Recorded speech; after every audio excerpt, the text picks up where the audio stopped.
दोस्तों, सावन पूर्णिमा का पर्व इस वर्ष 9 अगस्त को मनाया जा रहा है, जिस दिन रक्षाबंधन भी मनाया जाएगा। बहुत ख़ास दिन माना जाता है। अब सावन महीने का अंत हो रहा है, तो आखिरी दिन अगर आप पूरे महीने में उपाय नहीं कर पाए, वैसे तो जो लोग हमारे साथ जुड़े हैं उन्होंने सब ने उपाय किए ही किए हैं। ये एक एडिशनल मौका आया आपके पास कि जो चीज़ें जो कमी पेशी रह गई, सभी लोगों ने उपाय करना है। दोस्तों, ये मत करना, क्योंकि लोग आलसी बहुत हैं। पितृ ऋण चढ़ा हुआ है, काल सर्प दोष है, शनि राहु केतु की प्रॉब्लम आ रही है, वैसे परेशान होते चले जाएंगे। लेकिन अगर एक दिन छोटे सा उपाय करना है तो उसके लिए वो 10 बार सोचेंगे, सर ऑफिस नहीं जाना, यहाँ नहीं जाना, ये करना, ऐसे नहीं होगा। आपने कोई एक्सक्यूज़ नहीं देना। उपाय जो बता रहा हूँ मैं, अलग अलग हेतु के लिए बता रहा हूँ कि जो प्रॉब्लम्स आ रही हैं आपकी, क्योंकि पूर्णिमा का दिन वैसे भी दोस्तों माँ लक्ष्मी को प्रसन्न करने के लिए भी बहुत खास माना जाता है। तो इधर भोले बाबा को भी प्रसन्न कर दिया, इधर आपने माँ लक्ष्मी की भी पूजा कर ली, तो मतलब एक पंथ दो काज हो जाते हैं। तो आज मैं आपके लिए 4 उपाय लेकर आया हूँ। वो चारों उपाय किस तरह से करने हैं डिटेल में बात करूँगा, और उनका क्या क्या लाभ होगा, किस सिचुएशन में करना है आपको। और धन प्राप्ति, क्योंकि हर व्यक्ति धन प्राप्ति के लिए बहुत ज़्यादा उत्सुक रहता है, तो उसके लिए क्या उपाय किया जाए वो भी आपसे बात करूंगा। अंत तक हमारे साथ बने रहें। मैं विकास मल्होत्रा स्वागत करता हूं आपका लाल किताब एस्ट्रो सेंटर चैनल पर।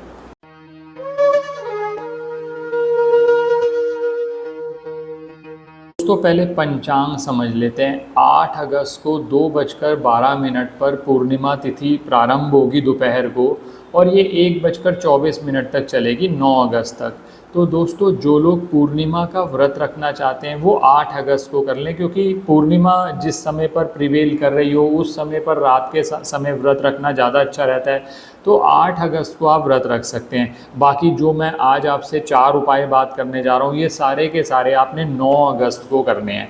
अब सबसे पहले बात करता हूँ पितृ ऋण की। बहुत सारे लोग परेशान हैं कि सर पितृ ऋण किसी ने बता दिया।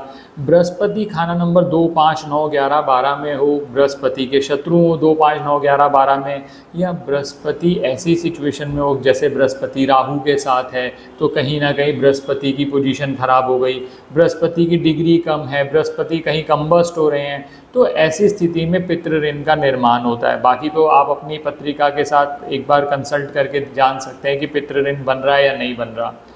तो पितृ ऋण का निर्माण हो रहा हो तो कहीं ना कहीं ये माना जाता है कि जो कार्य आप करते हैं ना उसमें सफलता नहीं मिलती, क्योंकि पितरों का आशीर्वाद ही नहीं है। हमें चाहिए पितरों का आशीर्वाद।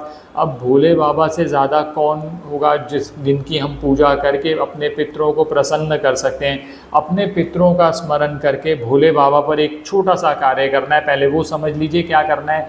एक तांबे का लोटा ले लीजिए, वो तांबे के लोटे के अंदर आप जल भर लीजिए। अब ये तांबे का लोटा घर से लेके जाओ, बहुत बढ़िया। नहीं ले सकते मंदिर से ले लीजिए, अच्छे से साफ़ कर लीजिए, उसके अंदर जल भर लीजिए।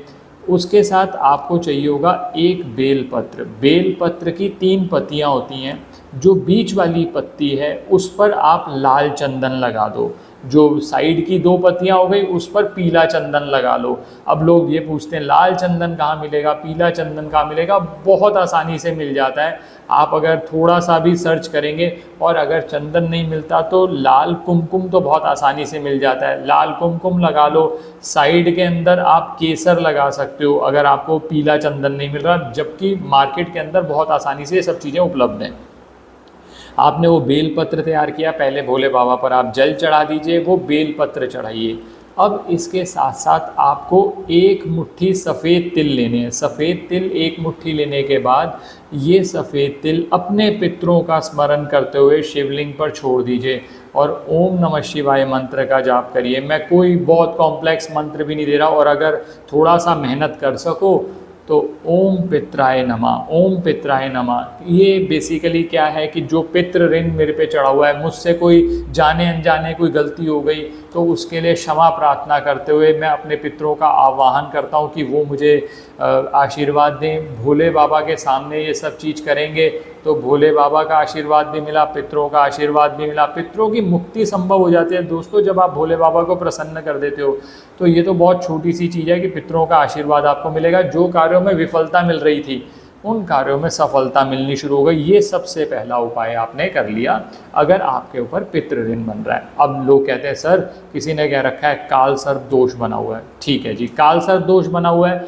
सभी सामग्री जो मैंने बताई वो वैसी रहेगी, यानी तांबे का लोटा होगा, उसके अंदर जल होगा, एक बेलपत्र तैयार करोगे, बेलपत्र की बीच वाली पत्ती पे लाल चंदन लगेगा, दोनों तरफ आपके पीला चंदन लगेगा, और फिर ये आप शिवलिंग पर चढ़ा दोगे।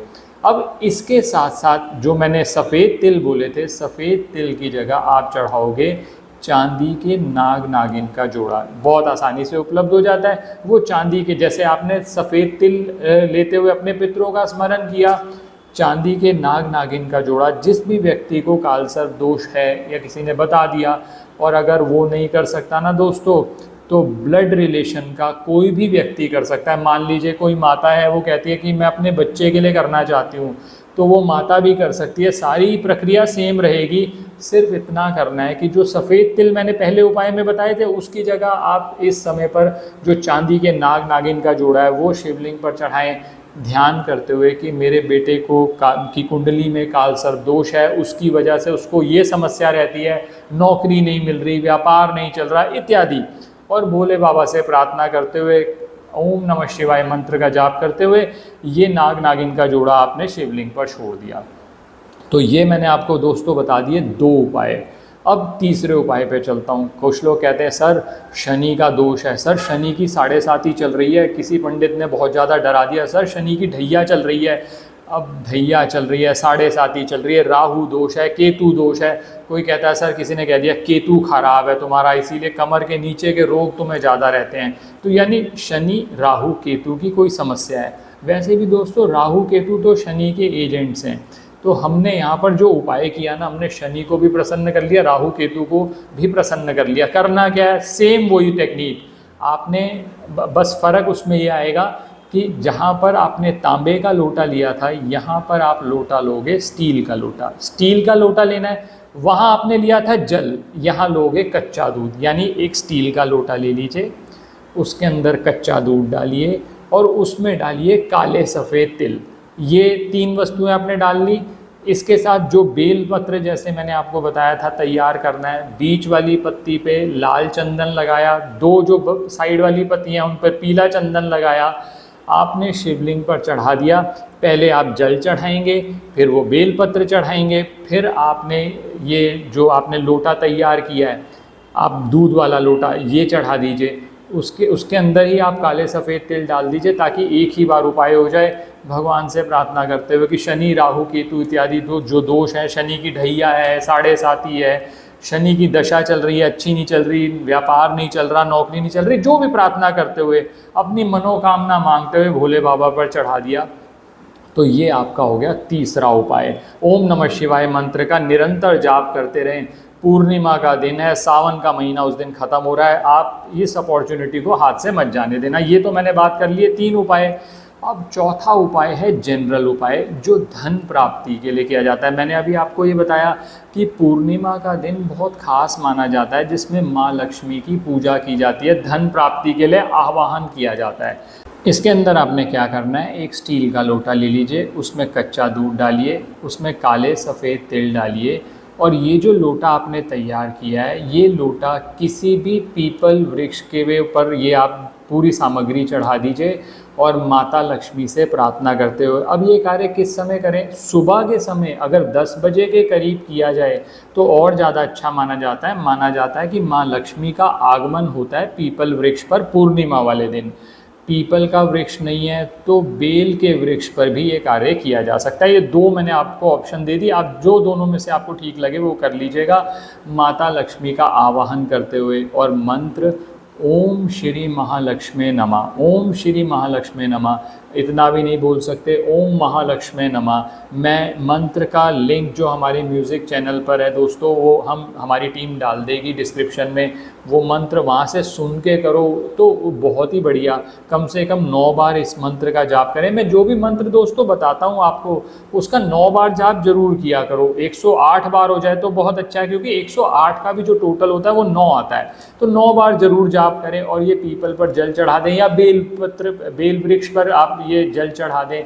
माता से प्रार्थना करते हुए तो धन प्राप्ति के भी योग बनेंगे। तो दोस्तों आपको मैंने उपाय बता दिए, जो हेतु के है उपाय हैं आप वो कर लीजिएगा।